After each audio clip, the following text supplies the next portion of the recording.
Hello, everybody. Welcome to the second episode of FiveCast. I'm your host, Justin Johnson, and today I have two very special people here with me. My two best friends. I have Emmanuel Munka here What's up? and Taylor McClain, How you doing? otherwise known as Taylor McClain Fitness. Yep. And today we're gonna just kind of talk about ambition, the grind, and just kind of let the conversation lead wherever it goes. And like I said, I have Taylor McClain Fitness. Both these guys, very ambitious guys. If you guys know me personally, you guys know that I like to make films, and these guys are always behind the camera, helping me with the screenwriting process. Emmanuel even starred in one of my movies, small movies, but if you guys want to see it, it's J5 Shorts. Yeah, J5 Shorts under on YouTube. So go check those out if you guys want. But otherwise, just enjoy the podcast, and I'll have these two guys introduce themselves before we get started. So we'll start with Taylor. Go ahead. How you doing? It's Taylor McClain. If you know me on Instagram, Taylor McClain Fitness. Just a little bit about myself. I own a brand. It's called Morph. It's basically a fitness lifestyle brand, and we basically push all of our individuals, everyone that supports the brand, to transform their mind and bodies at the same time. And yeah, And then we have Emmanuel Munka. So I'm Emmanuel Munka. That last name, that's tribal. Tribal, You bro. already know. East African. African tribe, Wakanda. Yeah, not Wakanda. My side though. Okay. Born in Nairobi, Kenya. Out here in the States, I'm just catering right now, serving people good food. Been Chef Boy East since high school, so none changed. Sorry. How long? So I didn't know you were born there. You lying? I actually didn't know Dog, that. you been my friend for how long? No, you were Not that actually long. born there. Yeah, Like, bro. How long did you live there? I lived there for 2 years, so I don't remember. Okay. oh, okay. You know Okay. what I mean? You could say shit. It's fine. Alright. I just needed that one approval. Have you know what I mean? visited? No. Okay. It's real expensive to go back. It is. Yeah, How much is a plane ticket? like a whole bit over 2 Gs Oh, damn. for like. It's just hard to get there, huh? It's just Why It's a lot is it of, hard to get there? Why is it expensive? For me, it's a lot of legal work. Just because Sure. shit, bro, I'm not even really a citizen. That ass? Dog. We'll cut that. Hey, we'll cut that. Yo, no, but real talk, like just the paper. Long story short, the paperwork. It's a lot of money. No, yeah, I feel that. But that's Your parents lived there their whole life? Yeah. I mean, So why they moved to America? Did they have other choices? Have Come you on, talked to bro. them about that? America's No, bro, because America's a better life. You already know, bro. Oh, okay, a better life, sure, but it's not the best life. the opportunity out here is better than it is out there. You know what I mean? Like Sure. out here, you can make like a Kenyan out there can make like 20. I think it's $20 a month or something. Some Kenyans out there make like 20 a month. That's crazy. Like I have some family who knows people who make $20 American dollars a And month. then, like, what kind of work is that? Like just regular work out there. You know what I mean? Damn. Yeah, dude, So- money currency or a currency transition from country to country is a trip. That shit's crazy. Because like I went to Canada and our bill is more powerful. The U.S. bill is more powerful, but when you go out there, everything is like kind of upscaled, so it kind of seems the same. You know, you're Yep. out here. Yet when you go to countries like Africa, like $5 out here is ridiculous out there. I was about to say, you're out here struggling. You think you're a bum. But Exactly. If you go back to Kenya, you're a baller, yo. You can Exactly. That's crazy. buy So you're food. saying $5 out here is what out there, maybe? In Canada, Yeah. probably like 6, maybe 7. It's at a larger scale because I went out there with like $300 and that turned into like $375. Okay. So like you once you add more money, like it becomes more. But But shit's expensive out it was there. more expensive. Yeah. Yeah. So like aside that's a different aside. Like McChicken was like $5. I have no idea why, but they're like $5. I was pissed off. Me and Natasha went out there and we wanted like I was like, I'm just in the mood for a McChicken. I mean, it's like the same thing, like minimum wage bullshit. Like, Yeah, no, for the, sure. the minimum wage is going up, but then at the same time, everything else is going to go up. As you know what I'm saying? Yeah. Yeah, for sure. But like, we went to a nice restaurant. A steak, or no, okay, like my burger was like $17 That's crazy. in Canadian, I which don't kind of think- translates to a nice restaurant burger being like what, like $12, $13. Real shit, if you're paying double digits for that burger, it better be fire. That's No, what I'm it was saying. fire. What kind of Don't meat get me is wrong. it? What kind of meat? I Just think regular was ground it, beef? yeah. It was Kobe Oh, beef, Kobe steak. Kobe okay. beef. Okay. If I'm not, No, yeah, Kobe's expensive. yeah, no, but I'm what I'm saying is it would be $13 in America, but it's 17 out there. Okay. Oh, look, okay. And even though our currency's stronger, it's still more, which kind of doesn't make. Well, I mean, it makes sense, but at the same time, I don't see how there's such a big difference if you go to somewhere like Africa. Right. Like, is property cheap out there too? Property- Do you know? Oh, it's ridiculous. I don't know, You dude. can- Maybe it's just the place. It trips me out. You know, I think part of my end goal in life Mhm. is like make as much money as I can out here in the States and be Mhm. able to go buy property back home in Kenya. That sounds like a goal. Buy fucking neighborhoods. You know what I mean? Yeah. Just help out the community overall. Have your family live there. Have your cousins live there. That's your property. It's always good to go back to your roots and, you know, to experience those type of things, you know, see where you came from and everything like that. For sure. Yeah.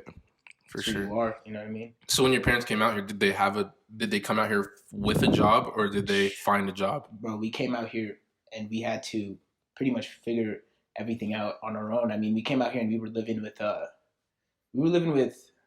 like a family friend out here for a while until my mom just started working, like, you know, paying for like her car, her license.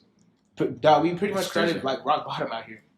But you know, that's why that's a motivational story, I though. appreciate everything I have. You know what exactly, I mean? Yeah. Because, you know, I used to complain a lot. I used to be much of a complainer, but when I look back now, you know what I mean? Now that I'm older and mature, you know what I mean? Like, that shit's crazy. Yeah, when you're older, you definitely start to see different things about life and how much your parents sacrificed just for you to have a better life, you know? And all the complaining you did. Exactly, you know what I mean? yeah. For sure. So how many languages do they speak? There's Swahili, which is what I speak, which is kind of like what everybody speaks back there. Yeah. But then you have like...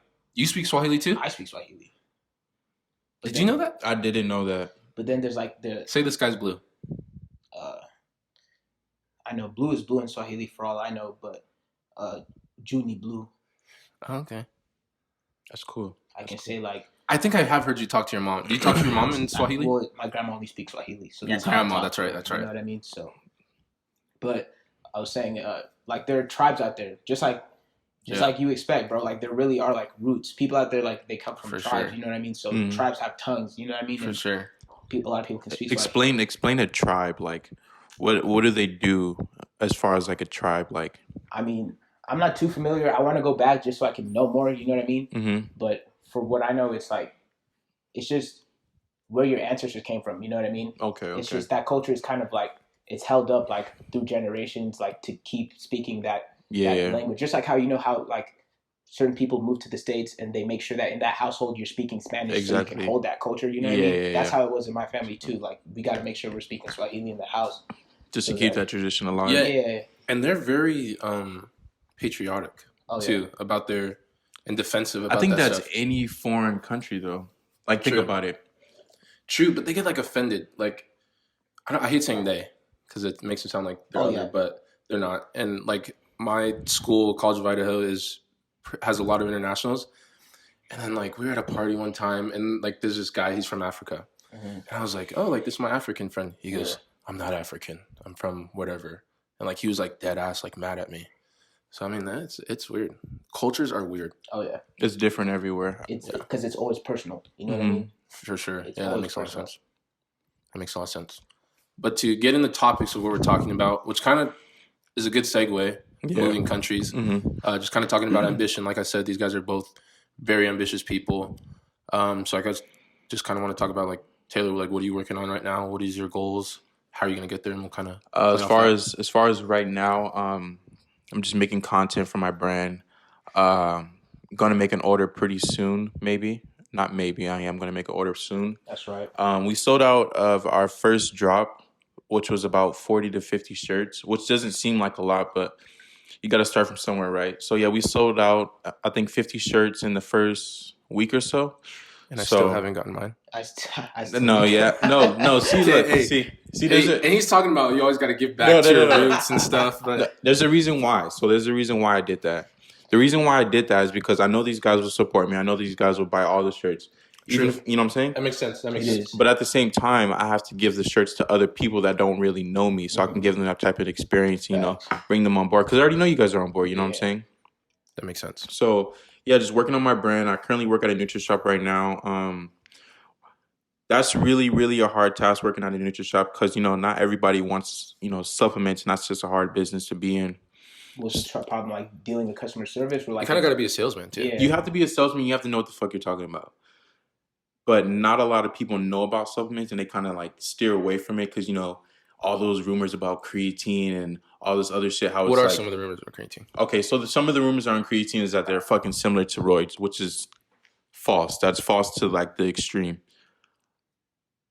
Yeah, it's just a bunch of bullshit. Like whey protein. Protein isn't bad for you. Protein is not bad for you at all. if you get a certain type of protein with a lot of sugars, yes, it becomes bad for you. If you have too much sugar, you're gonna get bloated. If you have too much sugar, you're not gonna feel right. So it's just little things like that people don't really understand. That I'm trying to get them to understand, which is working. It's just a slow process. I'm not gonna lie, Taylor. I've always like kind of felt like some of the supplements that are out, it's kind of like placebo effect. You know what I mean? No, yeah, I get that. I mean, it depends. So like protein, you need a certain type of, not a certain type. You need a certain amount of protein per day. So like, say for me, I'm weigh 200 pounds. You need at least 200 grams of protein a day. So something like that will help you, get to that goal. Yeah. I feel like you kind of would have to repeat things a lot. No, yeah, I repeat things every single day. Yeah. Every single day, and I tell them this every single day. It's the same thing. Usually people come in, they don't really know what they're looking for. They just come in to browse the shelves and stuff like that. And then from there, you just, get their goal in mind and put them on an M-body, see what their body fat's at and stuff like that. It's a long process. It's a really long process, but it's doable for sure. It's really doable. Amen. Goals and ambitions? Goals. I'm trying to get my own place. Yeah. I mean, you already made it to America, bro. You're beating 80% of the world. I need to take that next step, though. You know what I mean? Yeah, for sure. I mean, I feel like after high school, like the main goal was, get your own crib. You know what I mean? Mm-hmm. Have your own base. Have your own place, yeah. Do whatever you want. Have whoever over. You don't have to answer to nobody.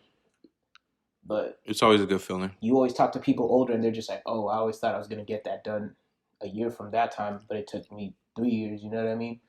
So I'm not really stressing about when it comes, but that's just something I'm actively trying to work towards. You know what I mean? Well, let me tell you something about. I don't know if you guys know this, but just recently I moved out. Well, I didn't move out, but just some shit happened basically, and I'm basically out here by myself. Yeah, I should say. Mm-hmm. So, who are you living with? I rent a room. Really? Yeah, I rent a room. So, renting a room right now, what it taught me, being away from your parents and just being away from your siblings and just family in general, it has taught me to be more mature, just be more consistent. It forces you to be mature. It forces you to be more consistent because, I mean, if you don't wash your fucking clothes, no one's going to wash them for you. You know what I'm saying? No one's going to wash the dishes. No one's going to make you food. No one's going to get groceries. It's just little things like that you start to understand once you're alone, which is a good thing. And it made me grow as a person, you know what I'm saying? I had to, cut a few people off, which is normal. It happens, but it's just part of growing up, Yeah. Well, you have a little brother too. I'm sure you've taken care of your brother growing up. Yeah. So it's nothing you like. Yeah, my brother, he's doing really good right now. I picked up a few offers. I'm just trying to point him in the right direction, make sure he doesn't get off task or anything like that with all the bad people around him and stuff. Yeah. So like kind of speaking on the same health terms, E-Man was a chub back in the day. You look good, bro. He was a chub, but now he's skinny. At first he looked unhealthy. He looked unhealthy, but now he's like eating. I can't lie. You said it yourself, man. You showed up. You're like, I look unhealthy, don't I? Look, man. I was at my lowest weight. What was your weight? I was at like 175. 175. What'd you start at? Like 260 after senior year. That's crazy. That's 100 pounds. It was just a lot of running, man. Mm-hmm. Like keeping it real. It was just. You got to do exactly what people don't want to do. You and Juan Moreno, when I first saw you guys, because I didn't see you guys for a minute. I saw both of you guys, and I was just like, "This is crazy. This is crazy." Juan Moreno, Juan grinds. Juan grinds. I'm gonna keep it real. Like he when I was football season ended in high school, and he started really losing the weight. He was one of the main people who started pushing me too. Man, he was just like, "Hey, bro, like let's just start running cardio." Yeah. So like, what did it look like? Are you gonna start going on the protein? Kind of supplements kind of thing and trying to get bigger, or where do you at? Like, what's your health goals? I mean, I haven't been working out as much as I probably should have, just because I work with food now, and I eat a lot of. Where exactly do you work? I do a lot of catering all around, just kind of all around the IE, Orange County. Oh, okay. It's. What kind of food is it? Is it just? Is a lot of carbs? It's a lot of it has like a lot of mashed potatoes, a lot of potato salad, a lot of mac and cheese, a lot of ribs. It's a lot of carb, yeah. All like just good food, you know what I mean? And when you're working with that food all the time, you find yourself eating 2, 3, 4, 5 plates. That sounds fire, to be honest. Man. That sounds fire. The barbecue sauce is crazy too, so you're just eating. But I mean, right now, if anything, I want to just build my cardio back. I want to feel good again. You know what I mean? What did the typical day look like? Like, kind of what motivated you? to lose weight? Because I mean, dude, and you can't see it, but this dude is skinny now. I wish we could put a before and after. When I become high tech, I will. But these two were my friends during the before, so that's why they're still holding it down. So yeah, tell me like what a day in the life. Like, when did you realize you wanted to lose weight? What did it look like, and what was the kind of process? So what happened was, did someone make fun of you? Nah, man. Actually, you know what? Yeah, what sparked that? That's what I want to know. What sparked it? Yeah. The reason why I wanted to lose all that weight was because I think I had like a doctor's checkup, and they told me that that if I don't get my shit under control, like I'm at risk to getting diabetes. You know what I mean? Jeez. So I was like, yeah, that's crazy. I'm not about to be 18 with diabetes. You know what I mean? Yeah. I'm not gonna be. You have to look out for yourself in these kind of situations. Yeah, and you let things go, you live your life, but when like shit starts to catch up, you know what I mean? What did the doctor tell you exactly? Did he give you any advice as far as like fitness wise? I mean, he told me. Not really, no. No. Ladies and gentlemen, this is what I hate. Come to the NutriShop. I will help you out. No. They don't give you any advice as to what you need to eat, what you need to do, and stuff like that. They're just going to say, cut it down, cut it down, cut it down. They're not going to give you what to do, where to do, and how to do. Exactly. You know what I'm saying? Yeah. I feel like getting advice is good too, because like losing weight's kind of a personal ordeal too. It's like, it's different for everyone how people lose weight. It's a battle. Like I tried to lose weight sometimes in running, like you said, running, and I would run every day, and it wouldn't go away as fast as you lost. It's definitely a mental battle. So some people do have to eat less. Some people do have to run more, but it's like what combination, you know? But I feel like for me, look, I used to just get faded as fuck, man, and just go run like 5 miles. You know what I mean? I'm talking like just to do it. You know what I mean? Mm-hmm. Did it help you? Smoking? Like crazy, bro. I forget I was running. That's insane. I just, okay, look, I'm going to keep it so real. After the second mile, you're already in the rhythm. You know what I mean? It's to the point where you're to the point where you're in marathon mode, dog. Like if you stop running, it's going to hurt. You know the hardest thing to do is start running. Start running. Or start working out. I guess this could be a lesson to anything. The hardest thing to do is start. Just start. And that's why I hit up these guys, because they know it. E-Man knows it. He lost his weight, lost almost damn near 100 pounds. Taylor knows it. He wants to be a trainer. He started a YouTube channel. He started his brand. So that's why when I want to do these things, like I want to do a podcast, I want to do a movie, I want to write something, I hit up these guys because they know that the hardest thing to do is start, and they're willing to like rip the Band-Aid off and just say, dude, just do it. Just do it. And it's a hard thing to do. Yeah. Because how long did it take us to make this goddamn podcast? Honestly, a year. Like no bullshit. I think it was a year, right? It was more than a year. We've been singing about CarCast since like CarCast. Me and him, I'm not going to disclose the idea because it still might be in the works, and it's a clean idea. It's a clean idea. I kind of get the drift. Yeah, I mean it makes sense if you think CarCast, like it'll get it, but like the way of doing it. Yeah, so me and E-Man's been talking this since that was before graduation, I think. Who would have thought 3 damn years later? 3 years, and it's like. There's so many things against you. There's factors. So like you live in Idaho. Mm-hmm. Yeah. Me and E-Man live in California. So that's another factor. Just, the travel distance and stuff like that. You're only out here certain times of the year. Mm-hmm. Yeah. But another testament to getting it done is there's ways. Yeah. There is ways. My first podcast, I did it over the internet. It was kind of sketchy. Mm-hmm. Broke up at times, but there's ways to get started in anything you do.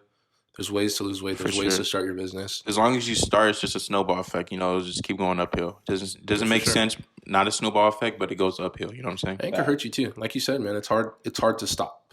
Once you start running, it's hard to stop. It's definitely hard to stop. Yeah, and maybe you found that too, running a business or whatever. Once you start it, it's always on your mind. You're always gonna think about it. There's times where I just get up like 2-3 o'clock in the morning, and I'm just like, damn, what can I do? What can I do to catch these people's, what would you call it? What's the word? Catch their attention. Sorry, to catch their attention. So it's just different things like that. Like content creating is something that I really, really like doing. Catching people's, attention and stuff like that. Yeah, like it's a hard thing to do, but like you said, just get it started. Hopefully, we're inspiring anyone out there to get started on whatever you want to do. And once you start, you'll become obsessed with it. Yeah. So you were talking about how you lost a lot of weight. What did the doctor flip that switch for you, or was it something else? No, I wanted just a better better life for myself, to be honest. I didn't want to feel self-conscious all the time about how I looked. I didn't want to always be adjusting my shirt. It's just little stuff, you know. Yeah, are you actually seeing that though? Now are you not checking your shirt? Nah, I mean now I'm so comfortable all the time now, you know what I mean? You can honestly say that. I am. Good. Yeah. That's good. You know what I mean? Like I'm not thinking about how my weight looks, you know what I mean? Yeah. But how did that switch flip for you as far as like, you know, making content like movies and, you know, podcasting and stuff like that? And just like you going to school in general, like being a teacher, bro, that's a big commitment. Yeah. So anyone that doesn't know me personally, I want to be a teacher. I want to teach middle school. I think that's a perfect year. I think everyone could look back. You either hate middle school or you love it, but regardless, it was a crucial time. And it's a formative time. It's kind of when everyone kind of starts to realize who they are, who they want to be, and what they want to become. So I kind of want to guide students in the right direction to kind of let them know that kind of flip their switches, as you're saying. So flip the switches. What flipped the switch for me? I don't know. I think I flipped it at an early age. I have home videos. I used to make movies as a kid with my cousin. So I don't know. I think there's a lot of ambition in me, so much so that I can flip the switch myself. Okay. Or like the switch needs to be flipped. So it's basically always there. Yeah. Does that make sense? Yeah, I get you. Yeah, it always needs the switch is always flipped. It's always switch is always flipped. It's always flipped. But yeah, dude. An aside of what you were saying about like that spark, and you were saying the spark. I went to Six Flags the other day. This guy, Lex Luthor Drop of Doom, one of my favorite rides. Oh, man. There's this big guy, this big fella.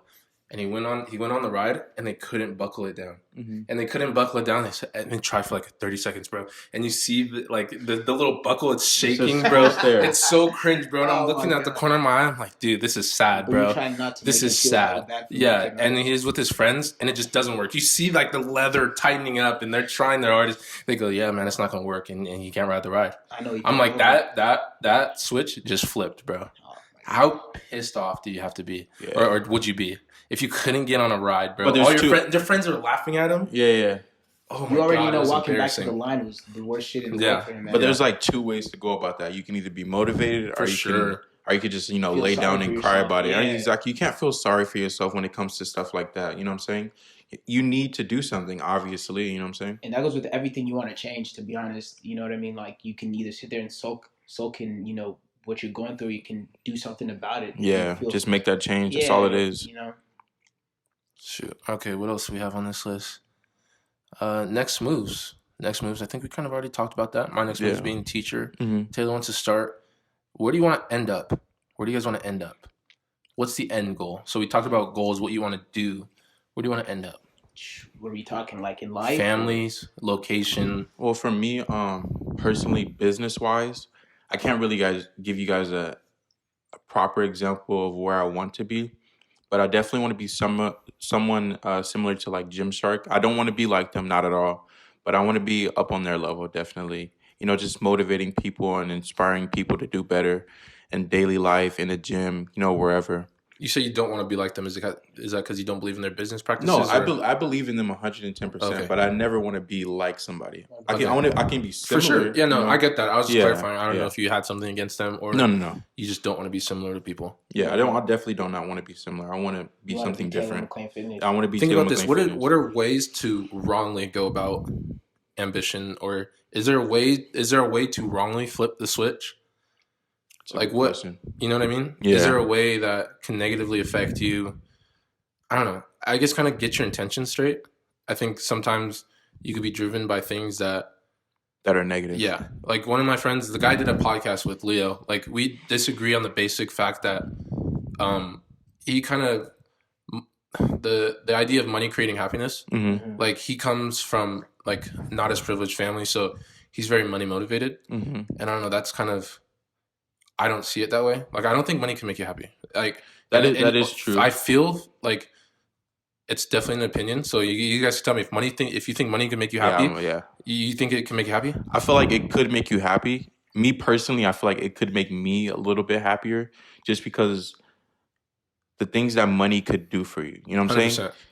I can give money to my mom. I can give money to my brother, and that would make me genuinely happy. You know what I'm saying? If I can support them financially, that would make me happy. If I can give them a house, if I can give them a car and give them their needs, that would make me happy. So I guess it kind of decides, or you kind of got to figure out what problems you want to solve. Yeah, exactly. Because money can solve problems for sure, but is there more problems that money can solve than other things? Then it could ruin. I feel like with money, when you're removing stress and like problems from people you care about, like stress about bills, stuff like that. Yeah, anything like that, then money is definitely something that brings happiness. But when you're buying it, when you're doing it to kind of spend it on like things that are temporary, like extravagant cars and just stuff like things that aren't genuine, things that like isn't you. You know what I mean? Yeah. But I mean, if we're talking about cars, someone who loves cars, yeah, that's what I was gonna say. Extravagant cars can make some people happy, but if it could, but will it really? To what extent? Because I mean, when you think about it, when you get a new iPhone, you're happy for the first couple. Hey, Emmanuel got a new iPhone. Talk to him. Okay, you got one right there. We're talking iPhone. I got my car that I got less than 6 months ago. I'll keep it real. I wanted a new car 3 months after I got it. Same thing with my motorcycle. I started with the 300. I want to go up to 600. So I feel like once you get those things, it doesn't keep you happy. It makes you happy temporarily, maybe for a couple months or something like that. But once that month passed, once those 2 months pass, it's just, my car, you know what I'm saying? When you're paying off your mom's like car bill, that's permanent happiness. Yeah, it's exactly. Back for the rest of your life, you know what I mean? Like, yo, you took that off the plate, you know what I mean? Yeah. Money's a big stressor on people. I mean, believe it or not, money makes the world go around. No, 100%. 100% makes the country go around. Yeah. Definitely. I don't know. Have you guys thought of the idea of universal currency? It's inevitable. You think so? It is. New World Order. No, it is. Why do you think it's inevitable? Let's talk about Mr. Martin. Okay, look. Let's talk about Mr. Martin. Mr. Martin. Shout out Mr. Martin. First of all. Did you have him? You have Mr. Martin. Okay, shout out Mr. Martin. Anyone at Corona High School knows Mr. Martin. Mr. Martin is both woke and psychotic at the same time. And it at least flips the switch in some people. In my opinion, he's probably the smartest human on earth. It's kind of lit how he does it because he doesn't let you know he's all the way crazy. That's what I'm saying. Until he is crazy. You know what I mean? When you're stuck with that. Until the end. Until you're just like, damn, like, this is a teacher, you know what I'm saying? He ended our class saying, he was just like, look, and there's something else that's going to happen. This is the last day, let me remind you. He's like, and there's something else that I know, but I can't tell any of you guys. You remember that shit? And everyone was like, Martin, what's good? Like, is he or is he not a Freemason? I don't know. What do you mean I don't know? Yes, he is, bro. Come on now. In what terms, though? Like, what do you mean? Like, how do you even become a Freemason? He's part of. I believe that. My dad is a Freemason. I feel like Mr. Martin's up there. He's pretty. Yeah, he's up there, bro. Okay, you gotta clarify because Freemason could just. It's kind of like a frat. It is a frat. Unless you're talking about negative terms. I don't mean it in a negative way. I'm just saying he's successful, so to speak. And you're thinking he's successful because of the Freemasonry? No. His soul, man. He sold his soul for that perfect credit score, dog. Oh God, he does have a perfect. He always talks about his credit score. It's like, I got the perfect credit score. No, but what do you mean Freemason? Like, did he join the group or does he ascribe to those beliefs? He's part of it. Okay. Point is, Mr. Martin taught us a lot of shit that we probably shouldn't even know. Yeah, for sure. Or we should know that they're not teaching us. Exactly. I see people on Twitter talking about, I don't know how to make house payments. I never learned that in school. And we learned it. Can't lie, forgot it. Yeah. Do I know how to make house payments? No. Do I know how to pay bills? No, but I learned it. So do I know how to pay taxes? No. But think about it. If someone were to talk to you about that subject, I mean, it'd probably refresh it. You know what I'm saying? So, I mean, just having that knowledge there and him teaching us that at such a young age, it could have made a difference. You know what I'm saying? That goes back into teaching. What do you guys think of teachers? And you don't have to Teachers can either just because make you or break you. As 100%. A person, as like a scholar, just overall. If you have a good teacher, you're going to have a good experience. You're always going to remember that teacher for the rest of your life. I have a few teachers that I can name off the top of my head. Miss Hudson, Miss Ramsey, Miss Davis. All those teachers made an impact on my life. And that just shows I'm freaking about to turn 20. And this was fucking elementary school. So just for me to remember them, obviously means a lot. Yeah. I also feel like there's a bunch of teachers that kind of fall into that subpar category that you don't really remember until their name gets brought up. Exactly. But I do agree. There's maybe 5 teachers that actually put an effort to see you succeed. You know what I mean? Yeah. Why do you think there's only 5? Just because I'll let you guys talk on this and then I'll put in my input as someone who's kind of studies it. Because I mean, think about it. A job is a job. Put it this way: a job is a job. And teachers might have either a bad day or a good day. And you never know what the teacher's going through. Maybe that year they're going through some shit. Maybe they lost their parent or something like that. And it affects everybody in the classroom. So it's just little things, honestly. What about the bad teachers that are bad all year? That's hard. I mean, maybe they dealt with something in their life that They're probably miserable, man. Yeah. Or maybe they don't want to be teachers. Why do you think they became teachers? Because it's easy. It's a money. And as much as I want to be, you get summer vacation, want teaching to be a prestigious job, it's not. It's easy to be a teacher. That's why people who don't want to do it for money's sake. And you go to college, you major in education, right, get an online certificate, and now you're a teacher. And now you have a whole bunch of kids' lives in your hands, and you don't even want to do it. And that's all right. Look, I don't think it's that serious when you have periods. For sure, but at the same time, any subject is important. I believe, and we can debate on that. I do believe any subject, anything. Yeah, you did have periods, but at the same time, you see them for 45 minutes every day, and that adds up.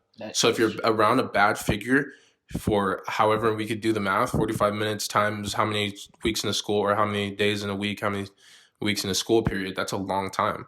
That is a long time. That adds up to probably like a couple of days. Right. So, I mean, a couple of days can make a difference.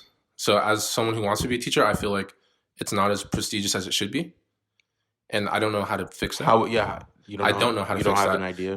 I really don't. Because it's kind of a risky thing. Because as much as I say you want to raise pay, you're raising pay on the people who don't even want to be there. Right. Well, there's bad and good people everywhere. There's bad cops, good cops. There's good firemen. There's bad firemen. There's 100%. Always going to be those group of bad people, around. Like, say, for example, stoners, you know what I'm saying? Mm-hmm. People that smoke. There's always the group that makes everybody look bad, you know what I'm saying? Mm-hmm. Regardless of how you're carrying yourself, they're always going to look at you like that. Same thing with races, too.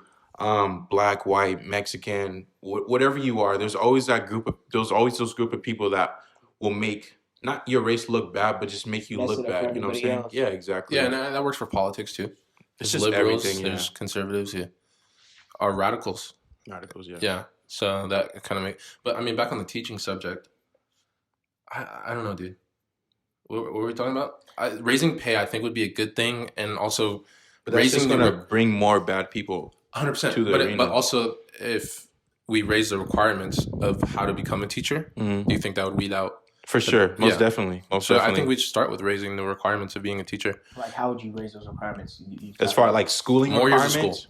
More years of school. I feel like teachers need like a psychological background, to deal with. Yeah, but there's standards. Each school has their standards. Some schools you could just go through and. But there are better schools than others, 100%. I feel like you can kind of finesse a psychological background.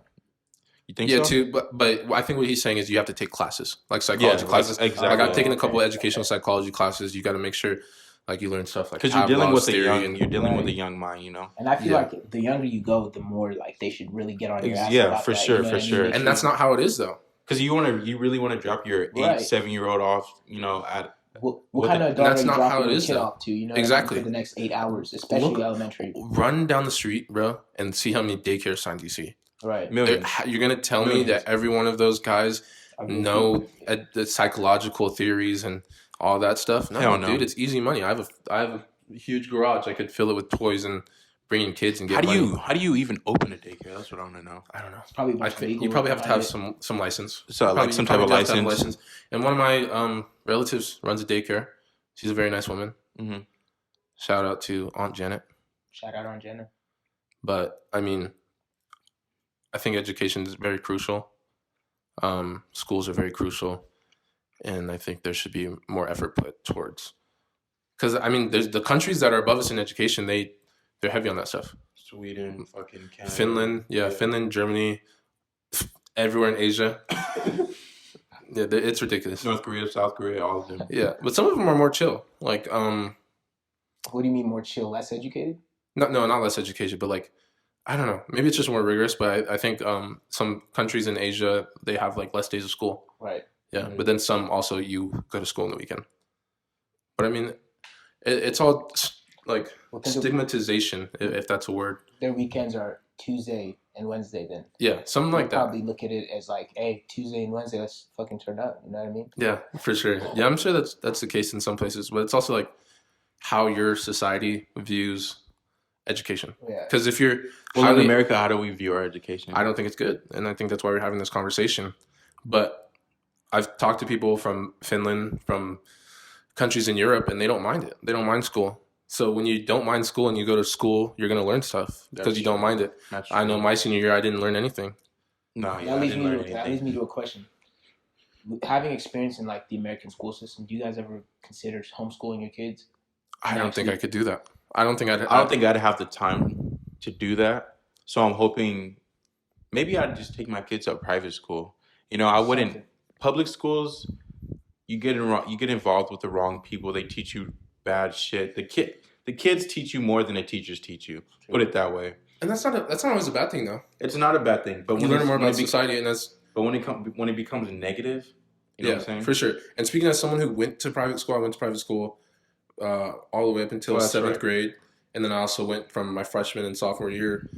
It's kind of weird. And now looking at it from someone who studies education, private schools kind of you're not supporting your country. You're not supporting America. You're supporting privatization of education and stuff like that. So I mean, you could do that if you want, but it just kind of takes the power away from the country and the responsibility of the country when you do those kinds of things. And did you have a good experience there, though? I think that's completely subjective, but in my subjective, teaching wise, I've had the same amount of bad experiences as I did in public school. Really? Yeah. What school? I went to St. Edward's, and then I went to Servite. Servite, I didn't really have any bad teachers. It was all boys school. But what I will say, the good thing about private schools is they teach you how to act. So like things that people take for granted, like how to shake a hand. You know what I mean? Shake an adult's hand. Just like how to speak to an adult. I learned that kind of stuff in private school and high school. What did I learn in private school and elementary? I can't tell you much. I don't think my attitude that changed that much. If anything, I do think going to private school for a couple of years is worth it as your worldview changes. Like, because I went my whole life, and then when I went to public school, it's completely different, and you start learning why it's different. You start learning those kind of intricacies in different schools and different. You kind of learn the different cultures. So, for you personally, do you think it was good for you to have the public and private school? It's good to have both. I do think so. As much as I want private schools to support the country, and they don't, but I think it's good. My little cousin, my uncle, he's going to do the same exact thing. He's at St. Edward's right now, and then he's going to switch in middle school, maybe switch back in high school. But I do think it's good to have both, but not too much. Went to 2 schools throughout my elementary. Did you guys go to more than one school? Oh, I went to too many schools. Too many schools? How did that affect you? Because I don't know. See, I feel like that would be a good worldview too, just kind of going to different places, trying to keep your friendships. What is that like? I mean, after I came to the States, we kind of moved around. I've been in quite a few cities, all in the same vicinity, kind of Orange County, Inland Empire. But for the most part, going to like all these different schools, you kind of just see. I feel like you kind of see what that side of town really like is about. You know what I mean? Yeah, for sure. Like even cities, you know what I mean? When you go to different cities. Because I went from LA school district. I went there for elementary, Eucalyptus Elementary School. I went there for a minute. And then came to Corona, went to middle school in Corona for a little bit. Then I went to high school in Corona as well. So just, you know, the people that you're around from in LA and the people that you're around in Corona, it's just 2 different crowds, you know. It's just, I don't want to bring a bad stigma on LA schools, but the LA school that I went to was pretty bad, you know. I was getting into a lot of trouble. I was getting suspended. I was just doing bad things. But when I came to Corona, I just changed my act and I became a better person. So changing city to city definitely, you know, affects you. I kind of want to talk about institutionalized kind of racism and discrimination against poor people, people with less income, because I think that those kind of things do happen, and that's another problem I think with the education system in America personally, is that like those cities with low income, like downtown Los Angeles area or whatever the case may be, they don't get as much resources as the people in the hills of Hollywood or whatever the case may be. They don't get those resources So in turn, that they're not gonna learn as much. Does that make sense? That you makes think? perfect sense. Yeah. And that kind of happens, and it's called institutionalized racism I don't know now. or institutionalized The LA schools down there, discrimination. we did not have any like tablets or anything like that. Yeah. I mean, the most we had was a projector, and I'm pretty sure every school has that. Yeah. But just coming out here, we had freaking laptops, fucking everything you can think of, basically. So I think Corona is not too bad of a school district, and it did help me and change me as a person. Yeah, CNUSD is good. They're one of the highest paying for teachers too, and I think that's why we're blessed to kind of come out of it. Actually, As much as we hate it and hated the lunches, Corona's not bad at all. Corona's pretty nice. No, Yeah. Corona's, dude. Corona's I not will bad tell at all. you, as someone who went to freaking other schools, Corona's cool. Like the teachers were cool, the people were real. Well, like I'm not just talking about the school, man. I'm talking about like as a city? overall, overall. It's a nice Corona's, city to live in, you know what I mean? yeah, Corona's fresh. Corona's definitely like an old person city for sure. Everyone's mellow. Everyone's nice for the most part. Depends on where you're at though. Like once you pass 6th Street and stuff like that, then it becomes a little bit better. But 6th Street isn't bad at all. It's just compared to other places, yeah. Compared to other When places. you're going up to Green River, the nicer side of town, you know what I mean? Nicer roads and everything. For sure. So going to many schools, E-Man, was it positive or negative? I kind of liked it. I feel like it kind of taught me to just see what kind of people are out there. You know what I mean? Yeah, for sure. You get variety. You're not just so accustomed to one. You get a taste of the real world, for sure. I mean, you're not accustomed to one specific group of people. You know what I mean? It teaches you to just like be optimistic. But at the same time, like what kind of does suck is, you know, you don't. I mean, I was gonna say you don't really hold long friendships. But then again, I have certain friends that I've been friends with since elementary. You know what I mean? But it's not as much as if I were to live in the same city and everybody knows me for like my whole life. You know what I mean? Yeah, for sure. I think that's subjective too, because I know some people that are like, I guess I depend on friends. Like people are super clingy about their friends, and if they leave them, they'll have separation anxiety, stuff like that. So it can become a negative, but I mean, if you're telling me it's positive, then it's positive. I mean, move around, do private and public. I would do both. I would definitely. I would do both too. I would do both. Yeah, for sure. What's next on the list? Let's see. You want to talk about how we all stopped playing football? Sure. Go ahead. Football, great sport. Football is a great sport. Is it America's pastime or is that baseball? Is it America's what? Pastime. Is that baseball or is that football? I don't know. I'll Google it. Go ahead, Taylor. Me personally, I played football in my life. I started playing football when I was about, I think, 8, and I just kept playing from there. Once I got to high school, I feel like the experience that I had wasn't the best. Because pastime is baseball. It wasn't the best. So I would definitely go to a different school. But me personally, I stopped playing just because I wasn't getting to where I needed to be, and I felt like if I continued to play, I wouldn't be where I am today, if that makes sense. Were you passionate about the sport? I was super passionate. Do you regret it? I do regret it. I regret it 110%, but I only regret it because of the school that I went to. If I went to a different school, Santiago Centennial, just a different school, I think I would have had a better experience, and I think I would have kept playing. You're saying any other school? Yeah, sorry, Coach Hill. Sorry, Coach Guzman. Sorry, Coach Hernandez. I was actually thinking about having Coach Hill on here. He's an intelligent guy. He is. He knows a lot of shit. Shout out Coach Hill. He's definitely the person that instilled the work ethic in me. You know, as far as just working out and just fucking getting down and dirty and doing doing what you need to do. He's a definitely really good man. Super, super good man. So why did you say that about Coach Hill before?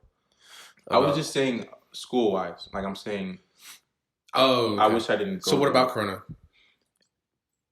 If you want to say, if not, it's fine. Corona's a good school. But as far as football goes, it's not the best school to get looked at, and it's not the best school to be if you want to continue to play football. Okay, so for anyone who's listening, that's not a native of Corona. Corona is one of the first schools in our city, so it's kind of older. Super old school. It's the first high school in our city, so it's super old. Primarily Latinos, I think, yeah. come from, it's kind of the lower income, would you guys say? Yeah, lower from the rest of the school districts. Really real people. How else would you guys describe Corona to people who don't really know? It's really homey. Yeah, it's very homely. Very, everybody knows each other. Very small. For sure. Yeah. Everyone hung out with everybody. Yeah. Everybody knew everybody. Yeah, true. So I mean, given that information, you can decide what. It probably think sounds about like Taylor. your high What do you school, say? to be honest, because everyone kind of describes high school like that for the most part. Yeah. Small, everyone knows each other. Your Everyone basic kinda, high school. Yeah, everyone and gets we're not high known for any sports. school. Oh, yeah. Like Maybe wrestling. Maybe. Oh, So wrestling okay, was so good. let me say that. Let me say this. I would have went to a high school that was known for football. There you go. Okay, Mhm. and as speaking to someone who did that, that could be a positive and negative depending on how far. Because I made the drive for 2 years, 40 minutes to go to serve a private school who was good at football at the moment, and obviously I didn't stay there. What is your brother? His brother's at St. John Bosco. Any Corona natives or Inland Empire natives or SoCal natives know St. John Bosco. His little brother is there playing DB, DB. defensive yeah. back. School's pretty good. Has a couple offers right now. Even though he didn't play varsity, I talked to them about that yesterday. That's crazy. The state of football is insane. Does he talk? Does he talk about the commute or how it could be hard to go to a kind of school that is focused on football? Well, he does talk about how strict their schedule is as far as practice wise, film wise, just stuff like that. He does live in Bellflower, so the commute isn't that far Oh, at really? all. Yeah, he doesn't. Oh, He shoot. doesn't live out here. Did he move for that purpose? Yeah, he moved for that. That's Who the does he reason live why. with? He lives with my aunt. Did your aunt live there before? Yeah. Well, she lived in Long Beach and then she moved to Bellflower. Oh, so I guess that kind of makes more sense. Yeah, so it makes perfect sense for Yeah. him to go to that type of school. I mean, if I had that option, I would have did that as well. Yeah. But yeah, just seeing my little brother doing what I wanted to do makes me happy. It makes me super, super happy because this is a goal that we both wanted to accomplish. You know, we both wanted to play college football. We both wanted to, go to the league and stuff like that. So seeing it makes me happy, but then it makes me sad because I can't be there to, really guide him because I'm not playing football right now. I can't really tell him what to do and what not to do. I can only guard him. I can only show him how to be a better person and what not to do and what to do. Can you guard your brother? Can I guard my brother? Yeah. I can guard him Yeah. for sure. No doubt in my mind. I'll put you on L's, Jalo, if you're listening to this. So, kind of talking about that, you said you do regret not playing football. I do. How much of because you kind of put the blame on other things. How much of the blame do you put on yourself? Well, and why? Well, at that time, I was kind of I was driven just to bodybuild at that time. Anyone listening who doesn't see Taylor, he's a very large African American man. I told him to never stop playing football, and he did. Unfortunately, I feel like he could be, and he still can be, a good athlete in football or anything he wants to do. But yes, go ahead. So what was the question, sir? How much of the blame do you put on yourself? I would say 50-50. Just the experience that I had playing football. It was a good experience, like I said, because I met these guys right here, and I like the. I guess what I'm trying to say is, is it a mistake that you felt you made, or is it a mistake that you were influenced to make or forced to make? I mean, any decision that you make is your decision. So True. I mean, I can't really put the blame on anybody else but myself. I would just say I wish I went to a better school. That's all I have to say. Okay. So what did you learn from not playing football or playing football, kind of that stuff? Because where we kind of all relate is stopping football for certain reasons. Yeah. Separate reasons. So you left football and came back, didn't you? No, I left my junior year, And I was gonna come back to play with Shane and those group of people. That class. But I was gonna go back, but they had got in trouble for like transferring and stuff like that. So I ended up not playing. I was going to play my senior year, but I ended up not playing since they left. So I just feel like, what are the biggest things you learned from stopping playing football? from stopping play, I learned that football is not the only way out. You know what I'm saying? For most African American, Mexican, whatever race you are just people that come from like a low income area. You're always taught that Sports are the way that out. sports Get that scholarship. Yeah, sports are the way out. Rapping's the way out. Or just something else besides getting a good job or something like that. Yeah, or going to school or something like that. So that really made me look at a lot of things differently because I see a lot of young kids, thinking that sports is their only way out when that's not the case. You can go to school, you can get a degree, you can do something, you could be better, you could be the fucking president if you want to. You just have to push for it. Push for what? I was asking if you need the charger. Oh, no, I'm good. But yeah. So, Eman, tell us your experience with stopping playing football, what that did for you, what you kind of learned. I think Eman had the most tame departure from football my God. out of all of us. Yeah. So, I mean, I joined football like sophomore year, so automatically it wasn't something I was doing for like years to come. You know what I mean? Yeah.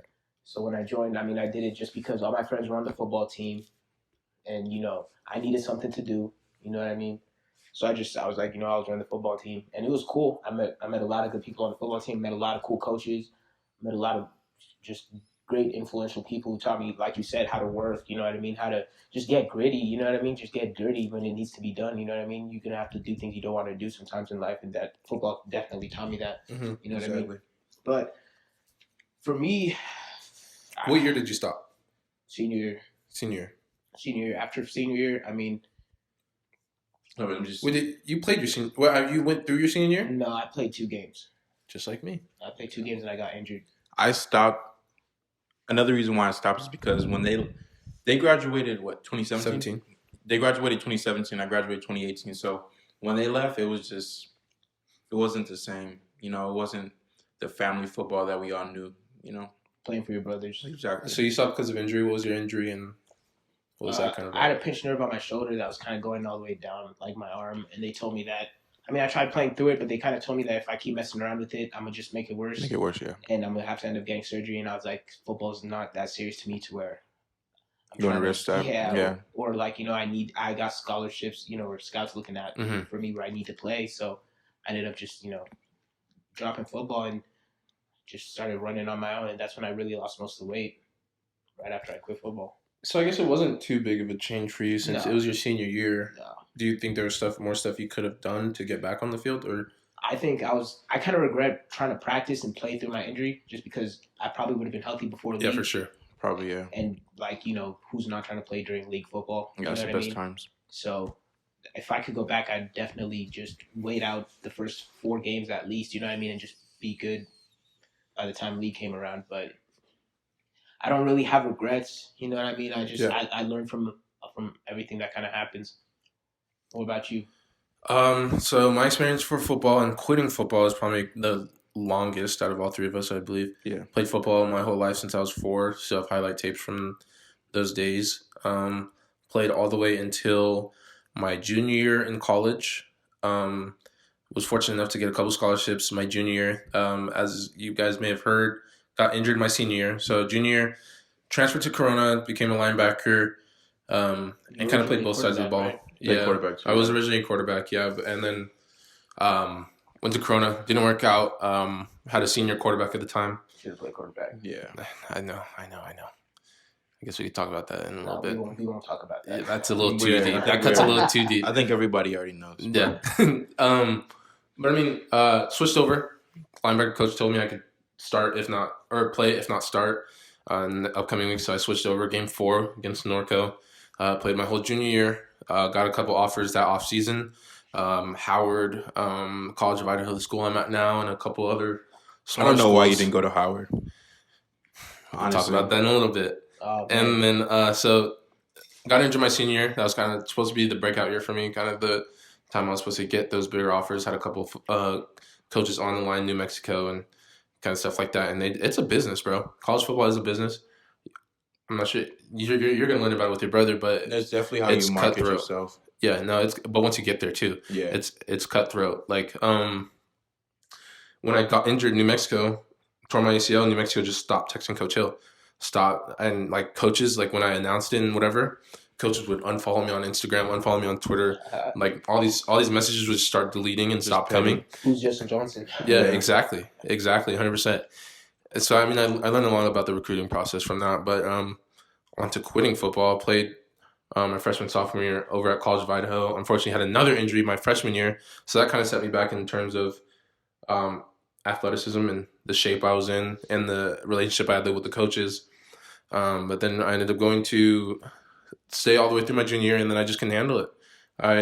it was like kind of at the point like what was I playing for besides, the fact that I had a scholarship. I injured my back, and that kind of progressively got worse. My head wasn't on straight. Kind of was fighting depression and anxiety for a little bit there.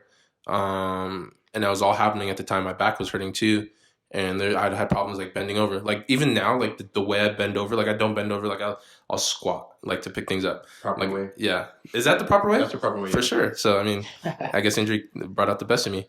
Got that double. Yeah, exactly. Hey, that's a W, bro. Squat. When you want to pick something, pick your pencil up, squat rack. Do not use your back. But yeah, no, like I was saying, just didn't want to risk it. Like you said, I didn't. Your body's more than football, and luckily, I was lucky enough to kind of be well versed in the era of well versed in stuff like video making, movie making, highlight tapes. Well, you're always doing stuff. Yeah, exactly. And social media. My coaches knew that, so they put me on board as social media. So I'm running an Instagram. That's kind of a thing I want to do on the side, making highlights for the teams, certain players. So I mean, I really did. I got a blessed way off of playing football, but that didn't make it hurt any less. You know what I mean? Like DJ and all them are talking to me like, damn, like that's crazy. You guys didn't get a senior year. And I guess none of us got a senior year. No, really? None of us got the closure with football. And I talked to all my friends. Yeah. Not the way you wanted, bro. And I don't know. I got a closure.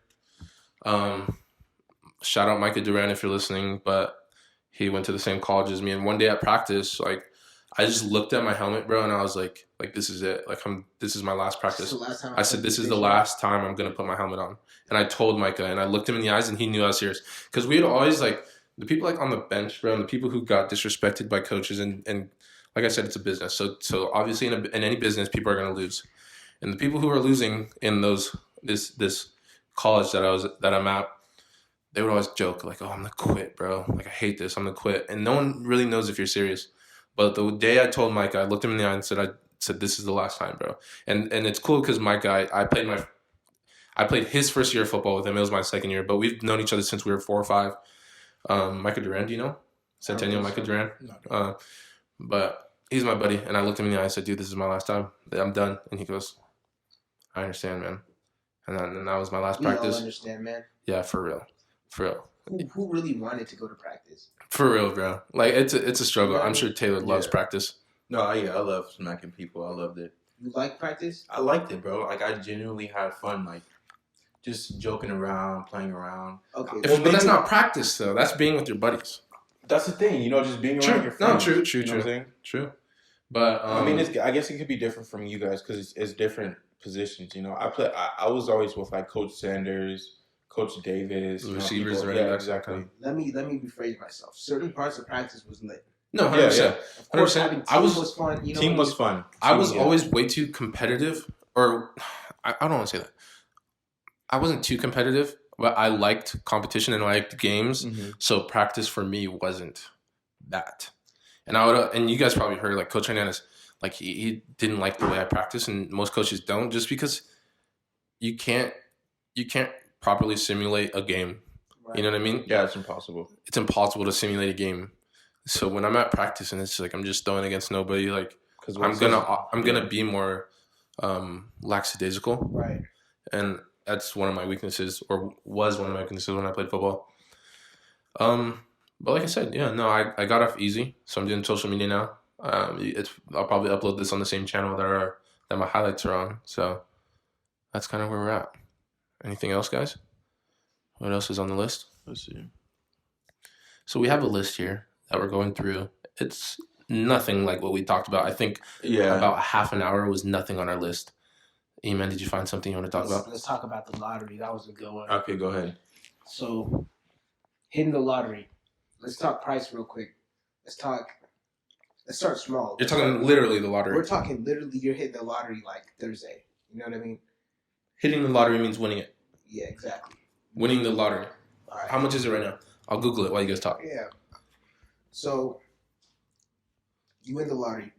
You tell anybody other than family. Are you telling people? Taylor?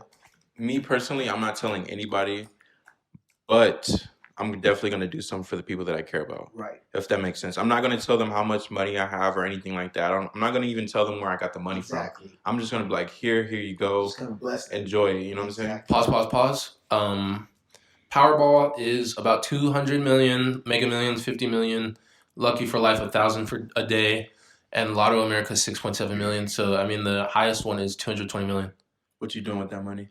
That's like what 150. Well, but dude, after taxes though. Oh yeah, taxes ruin the lottery. Yeah, you're not getting all that. That's You're like not getting all 150, that. You're not getting all that. But still, that's 100 mil. What are you doing with 100 million? I'm definitely gonna buy like real estate. You have to. Yeah, right? that's the only thing that you could. If you don't, then you're just an idiot. Yeah. Taxes are up to 37% on the lottery. So okay. Yeah, they're taking a lot of that like money. like 140 million, 150 more or less. 66. So they'll take 66 million away from the 220. So yeah, 220. 220 million. You take away 66. That's 154 million that you still have. More or less. Oh, that's a lot. That's a decent amount. Yeah, but I mean, they're still taking over a fucking 100 million away from you. It only hurts because you had that money. You know what I mean? And you're seeing yourself lose it. I don't know. That's true. So you wouldn't tell nobody? I wouldn't tell. I wouldn't tell anyone. No. I don't even know if I. People would figure out though. I don't think so. Yeah. How would they figure out? From what source? Doesn't the news like say the name of the winner? That's rare. You can keep it anonymous. Yeah. Anonymous. Whatever. Anonymous. You can keep that shit like on the DL. Yeah, I think I would. You tell people? No, I think I'd keep it anonymous. I mean, why would you tell people? Right. You know what I'm saying? Yeah. Like, what would the reason be for you to tell people? Even us. Would you tell us? I wouldn't tell you guys. I'd tell you. What, did you win the lottery? I'd tell you guys. That's why you came to America, bro. He won the lottery. Nah, I'd probably tell you guys like low key, just like randomly, like we'd be at a party and be like, "Oh, I run." I'd tell you guys. I'd cash up you $1 million and say, "Dude, I won the lottery. If you tell anybody, I'm gonna kill you." You're fucking lying, bro. I would give you if I won 150 million. I would give you $1 million. Are you for real? I would give you $1 million. 154, bro. I could give you $1 million. I could give my girlfriend $1 million. I'd probably give. She wouldn't. Natasha, if you're listening to this, you wouldn't get a cut. You would just get whatever you want, like 24/7. Yeah. But like my dad would get like a lot. My mom would get a lot. Yeah, you got to break off family. Yeah. Exactly. You guys that's are my the family. first thing that you guys are my do. family. Right. I'd boost your business to skyrocket. That's what I'm saying. When I say you bless your friends, I would definitely like take care of, like be like, hey, bro, like I support you. Here's how I would do it, bro. Yeah, I would definitely invest into which, like, if I won the lottery, I'd give you a bunch of fucking camera equipment. I'm way too giving in the fact that like I would just want to give money, bro. And it sounds terrible, but I do it like a lot, bro. Like when I'm watching Twitch streamers, like I'll donate a little $1 here and there. Don't tell me that, Justin. You be donating to them Twitches? You're those type of people? Because I stream too. I stream too. Okay. And it's like, bro, like I want to be the guy receiving the $1, so why not give me the $1? I can understand if like I'm the reason why I got mad at you saying that is because I thought you didn't stream. Oh no, I stream.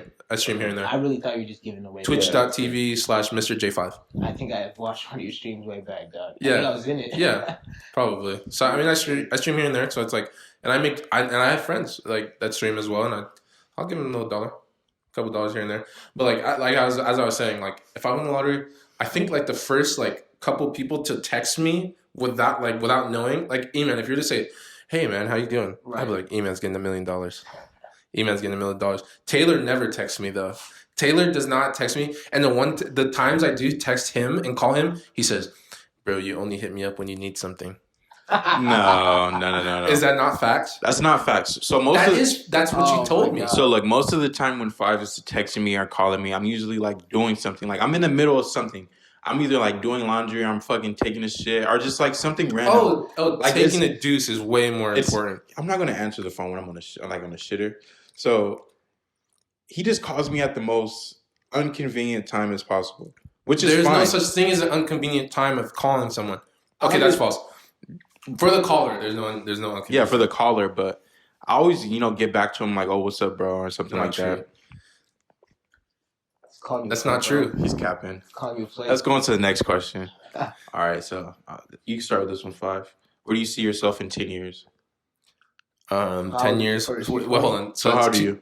2020. We're talking about 2030. Oh, 2030. Oh, stupid. Shit. Yeah, dude, that's weird to talk about. 2030, I'll be 30 or 31. I'll be a teacher. Any kids? 10 years, I'll have a 3-year-old. You'll have a 3-year-old? 27, you're starting? You're trying to have a kid at 23? 27, I mean? Probably a little earlier, to be honest. I'm That's a not good lying. age.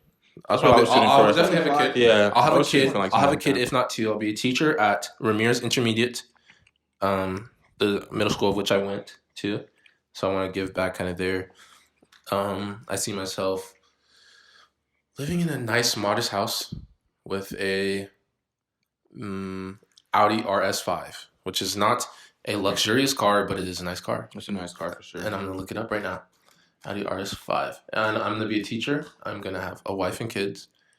And I think by that time, I'll be looking towards my midlife crisis. Audi RS5 right there. Yeah, nice. Look it up if you're listening. It's a nice, fresh little four-door. I'm pretty sure you're gonna want something else, bro. By the time low key. But that's kind of idea because you guys have seen my car. It's kind of the same thing. Mm-hmm. It's got a little 4 doors. It looks nice. Yeah, it's a nice thing. You can have family in there. Really classic. It's not a sports car, but it could go fast. But you could just make if you ever really need to. On God, can hit the speed, bro. I mean, 10 years, bro. The weird thing about being a teacher is like your goals are like, oh my God, stop. The weird thing about being a teacher is that once you kind of have your goal, it's going to be the goal for the rest of your life. Yeah. Like teaching, like when are you going to stop teaching? Right. When you retire. It's a long time. That's it. Once you're like other jobs, like being a gym owner, working at NutriShop, you work up. Where do you want to be in 10 years? I want to be a manager or whatever. You know what I mean? And then you own a NutriShop. Then you own a company, and then blah, blah, blah. There's moving up. Teacher, you're a teacher. Unless, obviously, you want an administration job. Which is boring. I feel like right now we're in the day and age where everyone kind of really wants to work for themselves.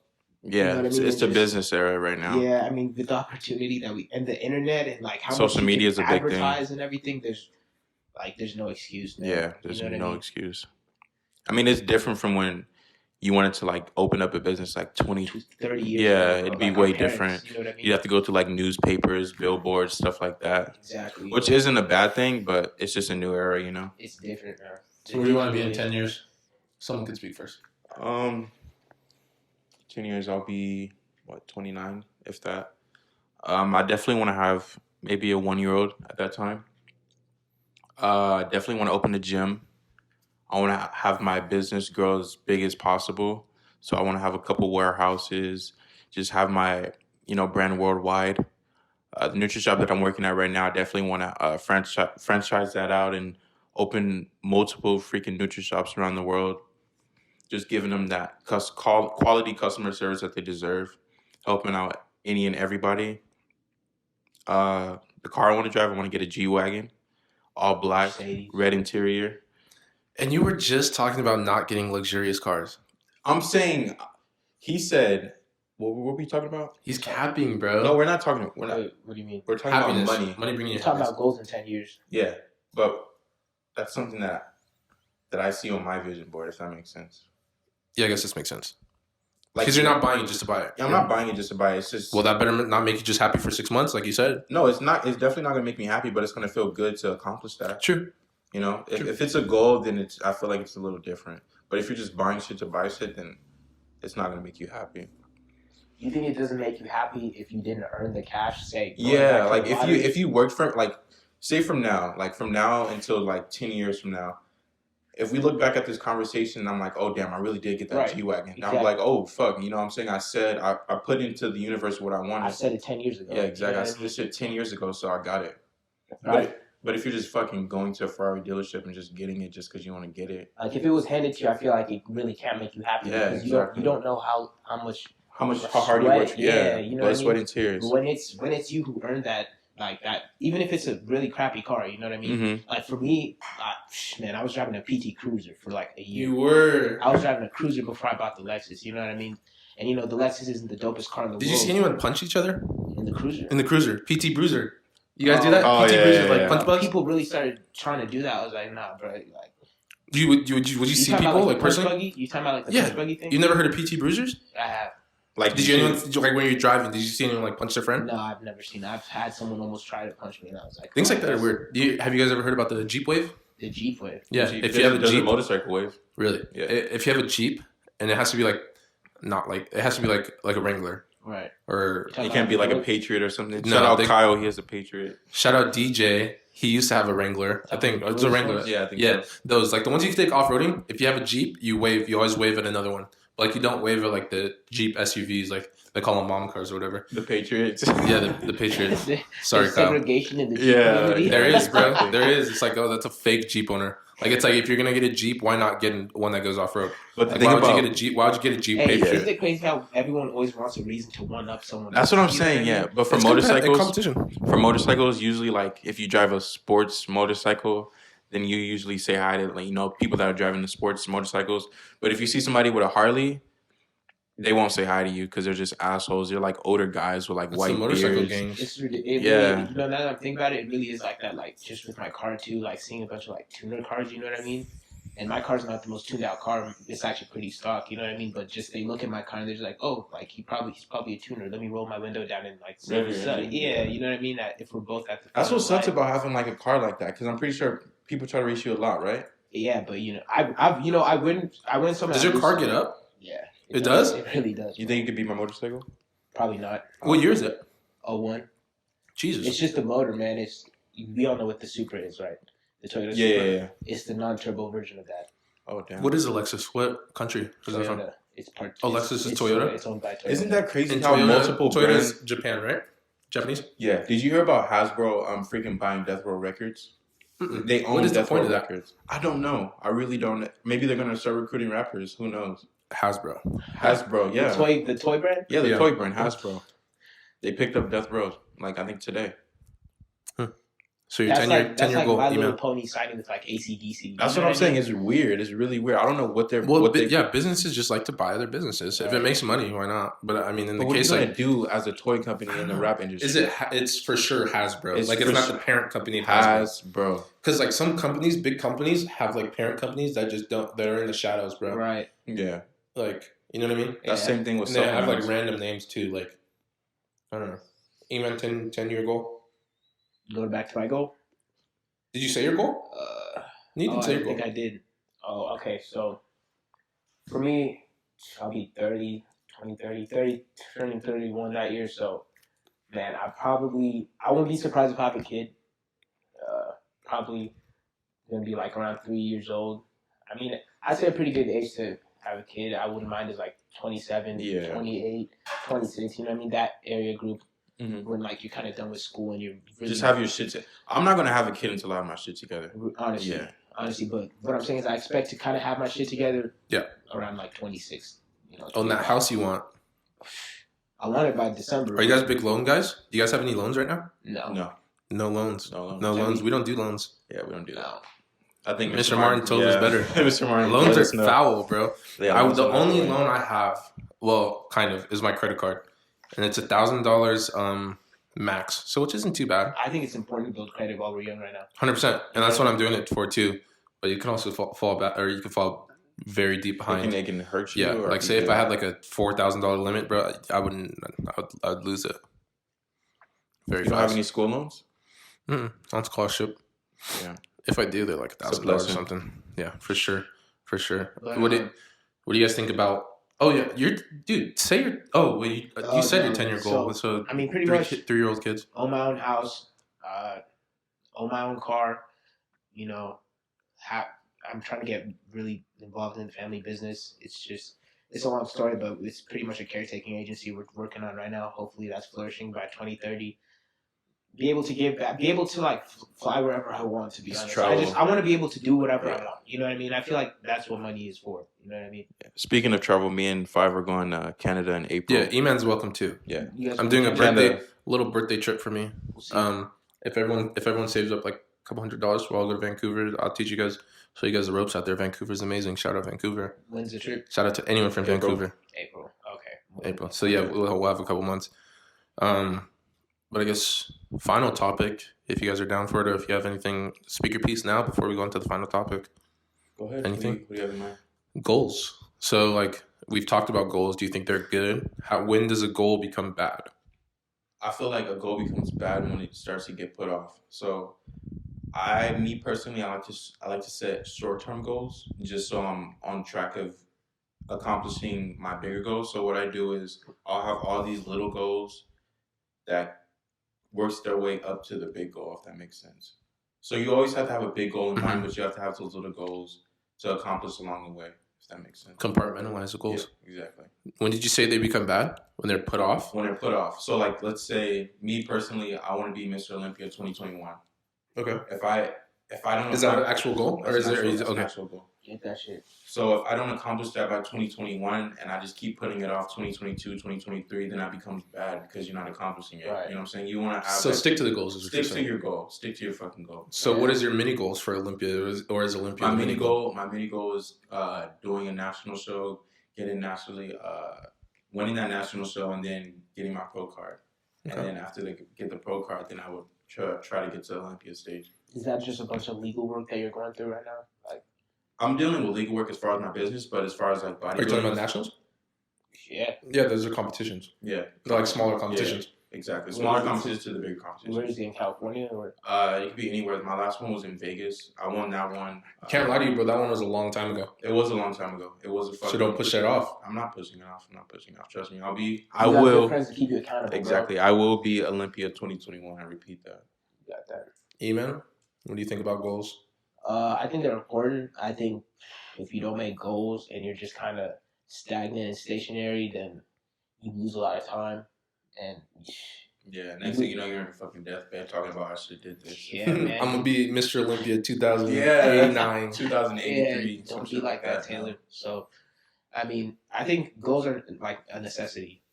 For sure. I think if you're around someone who doesn't really have goals and they kind of accept that's a good one. Accept everything for what it is, then you kind of need to. You have to surround yourself with people that are gory. Yeah. Reconsider who you're kicking it with. Yeah. And me and Taylor had a conversation yesterday. It's kind of the same thing. Surround yourself with good people. Don't surround yourself with yes men. There is people who like will seem like a good friend, right, but in the end they won't tell you the truth. You know what I mean? Or they won't give you valid criticism that you need. Yeah. Or just, like, say you tell a friend, like, some good news and you kind of see it in their face that they're jealous. That they don't want to see you win or they don't want to see the best for you. I call those people the Rico. There's always a Rico in the circle. There's always. Where's that come from? Man. It's from fucking Paid in Full. Paid in Full? Yeah, have you seen the movie? Mm-hmm. No, like Rico like kills his friends and shit. Yeah. Yeah, surround yourself with good people. Those you gotta let go of those. How do you tell a good friend?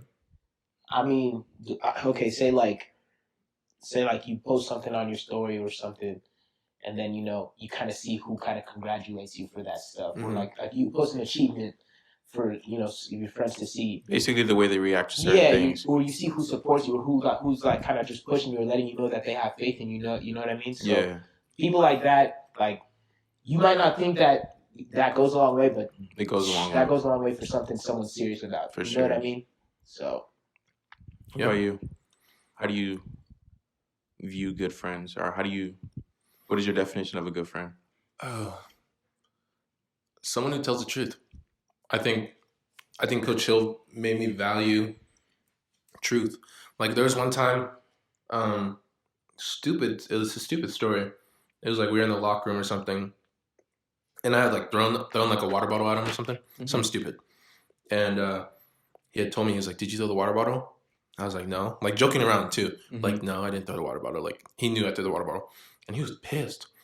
Like, dude, I effing hate liars, all that stuff. You know what I mean? Just going off on me.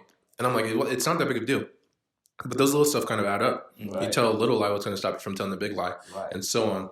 And there's some things that you could be like, well, don't take it too serious. Obviously, there's some stuff you got to take serious. Yeah, exactly. That you can make. Yeah. But at the end of the day, it's like someone who would tell you the truth if you asked. Right. And I think that's very crucial. And it's also crucial to have thick skin in a way. Not thick skin, but like understanding that they're telling you that because you asked for it. Real talk. But if I tell you, like, do I look a little chubby right now?